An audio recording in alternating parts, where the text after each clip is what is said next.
setiap komponen yang kalian buat wajib memiliki template berbasis HTML yang akan dirender di sisi browser. Untuk menentukan template, kamu bisa saja menuliskan secara inline seperti ini, atau melokasikan tempat filenya pakai opsi template URL. Caranya sama seperti app component.ts lakukan. Berikut ini adalah contohnya template URL, penulisannya camel case, terus arahkan ke lokasi HTML-nya. Jadi ini adalah teknik inline atau tulis secara langsung. Jika komponennya hanya segini, kemungkinan struktur HTML-nya akan semakin banyak. Jadi saya sarankan untuk menggunakan template URL. Tinggal dibalut dengan tanda petik 1 atau petik 2, terus referensikan ke dalam nama HTML-nya. Nanti nama HTML-nya helloworld.component.html sesuai dengan nama kelasnya. Jadi namanya disesuaikan, tapi formatnya beda. Ya strukturnya sama, hanya ada H2 dan penjelasan singkat dari paragrafnya.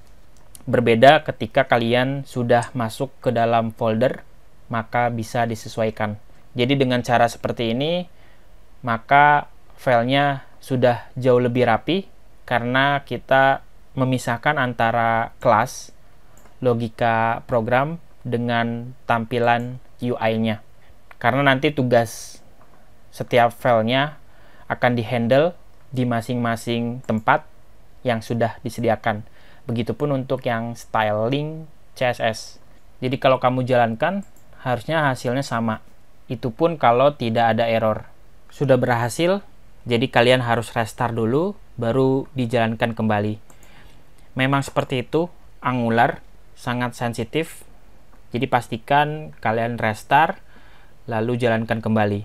Pastikan kalian juga tidak ada error. Saya lanjut ke tugas berikutnya, di mana di dalam template, kamu akan diberikan sintak tambahan untuk HTML-nya yang memungkinkan kalian untuk bisa langsung mencetak data secara dinamis, sekaligus memperbarui susunan DOM ketika status data komponennya ada yang berubah. Contohnya seperti yang ditunjukkan di layar berikut ini.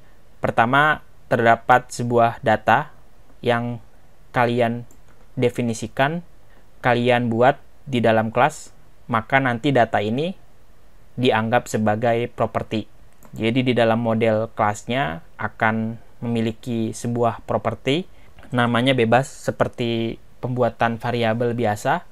Misalnya namanya adalah judul, lalu judulnya saya isi Hello World, atau saya ganti saja jadi Hello Angular. Nah, saat aplikasinya berhasil di-rendering, maka template-nya akan di-render beserta data yang ingin dicetak. Maka nanti kalian bisa tuliskan kurung kurawal 2 kali, terus binding data judulnya. Jadi seolah-olah dia mempassing data ke dalam template sesuai dengan namanya. Namanya harus kita bungkus ke dalam kurung kurawal 2 kali seperti ini. Ini artinya adalah binding data. Jika kalian perhatikan, untuk mencetak data ke dalam template menggunakan tanda kurung kurawal, yang berarti template-nya akan menugaskan Angular untuk menginterpolasi sebuah nilai dalam bentuk output yang kalian inginkan. Artinya, kalian bisa saja memformat sebuah data dengan menjalankan sebuah metode JavaScript misalnya, karena kekuatan kurung kurawal ini sangat magic. Dengan begitu, kalian bisa sambungkan dengan fungsi-fungsi dari JavaScript-nya. Jadi istilahnya kurung kurawal ini adalah pembuka script dan penutup script. Seharusnya ketika kalian save, apa yang akan terjadi? Judul teksnya otomatis dirubah menjadi huruf besar. Terus yang lebih menariknya lagi, Angular mendukung property binding dengan mengirimkan sebuah nilai ke dalam atribut HTML-nya dengan memberikan tanda kurung kotak. Karena kita tahu atribut HTML itu banyak sekali, maka kita bisa saja menampilkan data atau variabel ke dalam value-nya. Jadi passing datanya di sini. Tapi pastikan datanya kalian definisikan dulu di dalam kelas. Nah, data-data itu nanti akan menjadi rangkaian logika untuk programnya sesuai dengan tujuan komponen tersebut. Biasanya property binding ini kita gunakan ketika kita ingin menampilkan gambar secara dinamis, maka nanti nama gambarnya perlu kalian tulis ke atribut HTML, yaitu atribut src. Nanti tinggal tentukan saja nama gambarnya apa.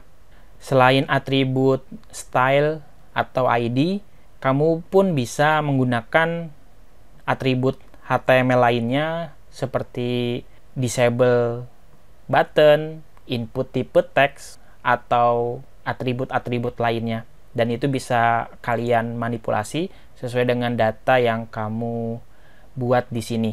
Dan jika kamu lihat secara lengkap, berikut ini adalah data yang nantinya kamu butuhkan untuk manipulasi struktur DOM. Deklarasikan di awal, baru kamu bisa melakukan sesuatu di susunan HTML-nya untuk membentuk logika aplikasi. Di sini ada beberapa contoh binding data untuk komponennya. Data propertinya pun beragam jenis sesuai dengan tipe data yang kamu pakai.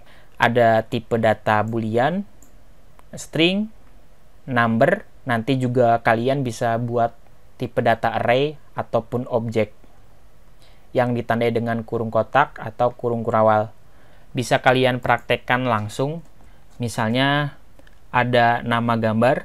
Nama gambarnya adalah angular.jpg. Pastikan kalian sudah punya gambar, lalu gambarnya kalian download dan pindahkan ke dalam folder aset.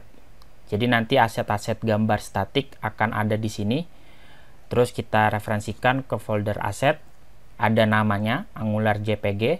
Setelah itu baru buat elemen HTML-nya dan lakukan property binding pakai tanda kurung kotak, lalu nama propertinya seperti ini.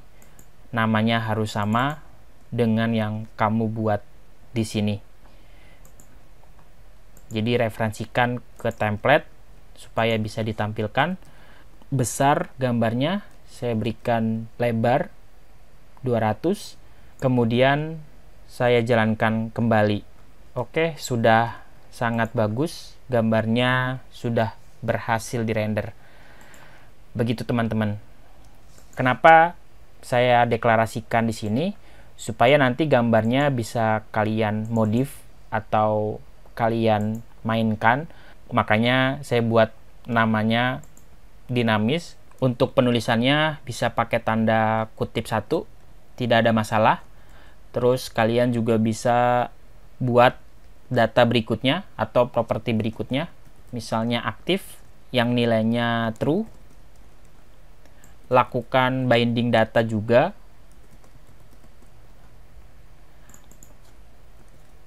Karena dia bernilai true, maka disable-nya akan aktif dan akan diblok seperti ini. Saya pindahkan ke atas atau gambarnya di atas, lalu buttonnya di bawah. Oke, selesai. Nanti kita akan coba lanjutkan lagi ke materi berikutnya. Tapi yang jelas, saya akan coba ikuti contoh di dalam dokumentasinya. Dan ini adalah gambaran besar penggunaan yang sangat sederhana